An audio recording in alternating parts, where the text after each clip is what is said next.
धौलपुर नाम का गांव काफी शांत और सुंदर गांव है। वहां के लोग बहुत ही मेहनती और ईमानदार हैं। लेकिन उस गांव का सरपंच एक लालचंद नाम का व्यक्ति है, जो कि बहुत ही लालची है। उसे गांव के विकास की कोई परवाह नहीं थी। वह हमेशा खुद के फायदे की सोचता था और गांव वालों को बेवकूफ बनाकर उनका ही शोषण करता था। और आज भी सरपंच कुछ ऐसा ही कर रहा है। वह झूठ पर झूठ बोलकर गांव वालों को बहला रहा है, क्योंकि कुछ ही दिनों में चुनाव आने वाले हैं और उसे फिर से गांव का सरपंच बनना है। गांव वालों, तुम्हारे अपने सरपंच ने कमाल कर दिया।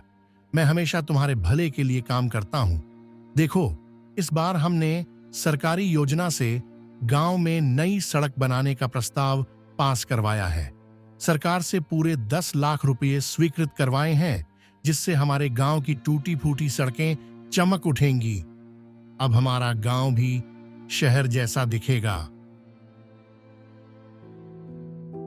बड़ा अच्छा काम कर रहे हैं हमारे सरपंच जी। सड़कें पक्की हो जाएंगी तो साइकिल चलाने में भी मजा आएगा। अरे काका, क्यों इसकी बातों में आते हो? आपको याद है, पिछले साल भी यही वादा किया गया था, पर सड़कें कहां बनी? हाँ बेटा माधव, तुम्हारी बात बिल्कुल ठीक है। पिछली बार भी सरपंच ने बड़े बड़े वादे किए थे, लेकिन बाद में हुआ क्या?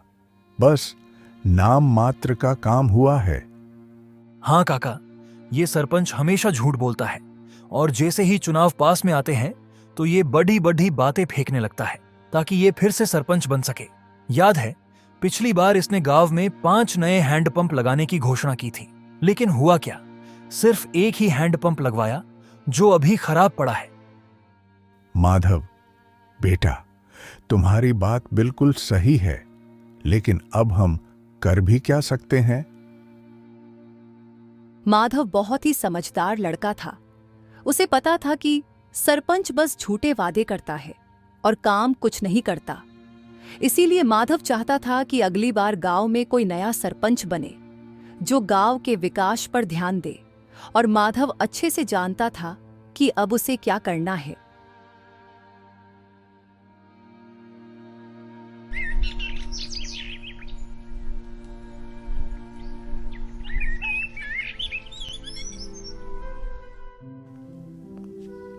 अगली सुबह माधव गांव के सरकारी दफ्तर पहुंचता है।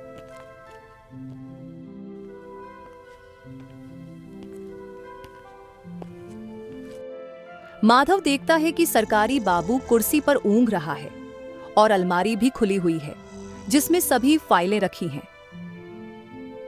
माधव को पता था कि सरपंच एक बार फिर से गांव वालों को ठग रहा है, लेकिन बिना सबूत के कुछ साबित नहीं किया जा सकता। इसलिए वह गांव के सरकारी दफ्तर पहुंचा, जहां सारे कागजात रखे जाते थे। माधव फाइलें पलटता है। देखते हैं पिछले साल की सड़क योजना की रिपोर्ट में क्या लिखा है।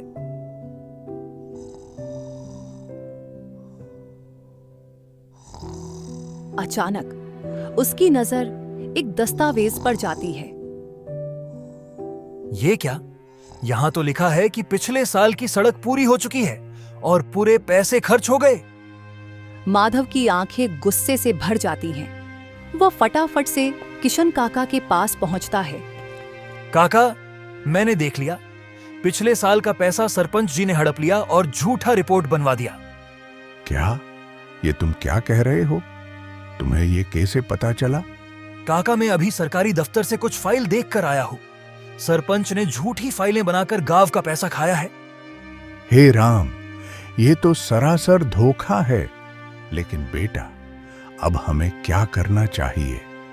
चुनाव आ रहे हैं काका, हमारे गांव को एक नए सरपंच की जरूरत है। लेकिन बेटा, हम ये करेंगे कैसे?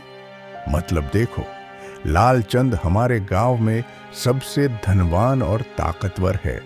पूरे गांव में उसकी चलती है। कोई आदमी उसके सामने बोलता भी नहीं। तो सरपंच के खिलाफ चुनाव लड़ने की हिम्मत कौन करेगा? वो सब आप मुझ पर छोड़ दो काका, आप बस गांव वालों को इकट्ठा करो। अगले दिन गांव की चौखट पर कुछ लोग इकट्ठा होते हैं और माधव सभी लोगों से कहता है, सुनिए सभी लोग, क्या आपको पता है कि हमारे गांव का सरपंच हम सभी गांव वालों के साथ धोखा कर रहा है? वो हर बार लोगों से बड़े बड़े वादे करता है, लेकिन काम कुछ भी नहीं करवाता है। अरे भाई, ये तुम क्या कह रहे हो? भला हमारे सरपंच जी ऐसा क्यों करेंगे? वो ऐसा कभी नहीं करेंगे। हमें उन पर पूरा विश्वास है। तुम उन पर इतना बड़ा आरोप कैसे लगा सकते हो? सभी लोग माधव को भला बुरा कहने लगते हैं, लेकिन माधव समझदारी से काम लेता है। शायद आप सभी लोग भूल रहे हैं कि पिछली बार भी सरपंच ने बड़े बड़े वादे किए थे, जैसे कि हैंडपंप लगवाना, सड़कें बनवाना इत्यादि। लेकिन उनमें कोई काम हुआ? एक हैंडपंप लगवाया, वो भी 1 महीने बाद खराब हो गया था। अरे हाँ, पिछले साल भी यही कहा गया था, लेकिन सड़क तो अभी भी टूटी पड़ी है। तो फिर सारा पैसा कहाँ गया?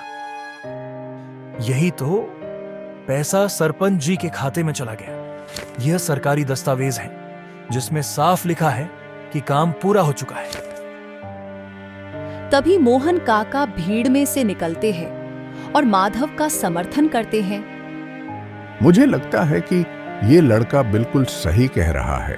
हमारा सरपंच हमारे साथ धोखा कर रहा है। वो बस हमसे झूठे वादे करता है। मुझे लगता है कि इस गांव को एक नए सरपंच की आवश्यकता है। लेकिन बेटा, अब हमें क्या करना चाहिए जिससे इस सरपंच से छुटकारा मिल सके? कुछ दिनों में चुनाव आने वाले हैं। हमें सरपंच के खिलाफ एक नया उम्मीदवार खड़ा करना होगा और उसे भारी मतों से जिताना होगा। लेकिन हमारे गांव में ऐसा कौन है जो सरपंच पद के लिए सही उम्मीदवार होगा? एक व्यक्ति है हमारे गांव में जो सरपंच बनने के लायक है, और वो है रामनिवास चाचा। वो पढ़े लिखे हैं और ईमानदार भी हैं। आप सभी तो उनका आचरण जानते ही हो।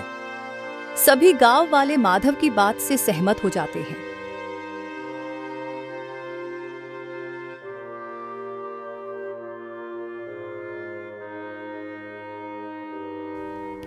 अगले दिन माधव रामनिवास के घर जाता है।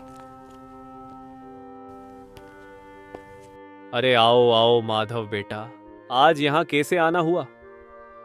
चाचा, दरअसल मुझे आपसे कुछ बात करनी थी। माधव रामनिवास को सारी बात समझाता है। तुम्हारी बात तो ठीक है, लेकिन बेटा मैं कैसे सरपंच पद उम्मीदवार बन सकता हूँ? सरपंच जी इतने बड़े आदमी हैं, भला मैं उनसे कैसे जीत पाऊंगा? आप इस बात की चिंता मत कीजिए। गांव वाले भी आपको सरपंच के रूप में देखना चाहते हैं। सभी लोग आपके साथ हैं। हम जरूर जीतेंगे। माधव रामनिवास को विश्वास दिलाता है और रामनिवास भी माधव की बात मान लेते हैं।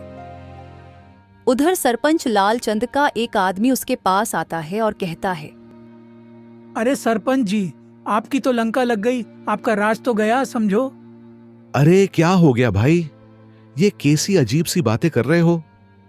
फिर वह आदमी सरपंच को सारी बात बताता है।